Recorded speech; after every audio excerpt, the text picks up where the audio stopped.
हरिः ॐ मा गणानान्तवा गणपतिग्ं हवामहे प्रियाणान्तवा प्रियपतिग्ं हवामहे निधीनान्तवा निधिपतिग्ं हवामहे वसो मम आहमजानि गर्भधमा त्वमजासि गर्भधम् कायतरे दृष्टुब्जागतियानुष्टुपङ्क्त्या सह बृहत्युस्नेहा काकुप्सोचिभिः संयान्तु तव द्विपदाजाश्च तुकपदास्त्रिपदाजाश्च कटपदाः विच्छन्दाजाश्च सछन्दाः सूचिभिः संयान्तु तव सहस्तोमाः सह छन्दस आवृतः सह परमारिकायाः सप्तदेव्याः पूर्वे काम्पन्तामनुदृश्यधीरा अन्नवालेभिरेरथियो नरसमेन्न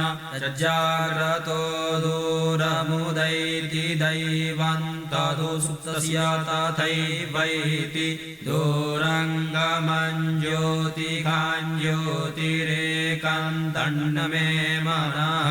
शिवसङ्कल्पमस्तु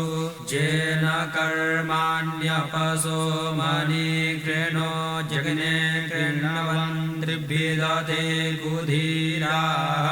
यदपूर्वं यक्षमन्तः प्रजानां तन्नमे मनः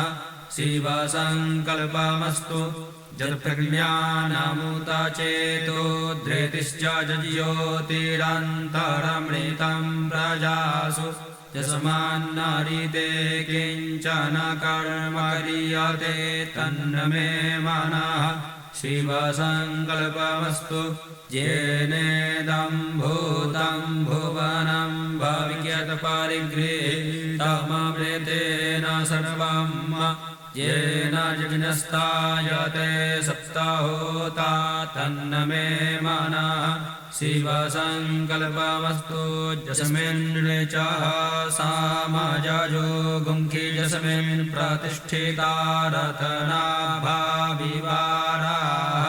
यस्मिंश्चित्तगुं सर्वमोतं प्रजानां तन्नमे मनः शिवसङ्कल्पमस्तु सुखारतिरसवानिवयान्मनुष्यान्नेनीयतेभिः सुभिर्वाजिन इव रत्प्रतिष्ठं जदजिडं जविष्ठं तन्नमे मनः शिवसङ्कल्पमस्तु हरिः ॐ मा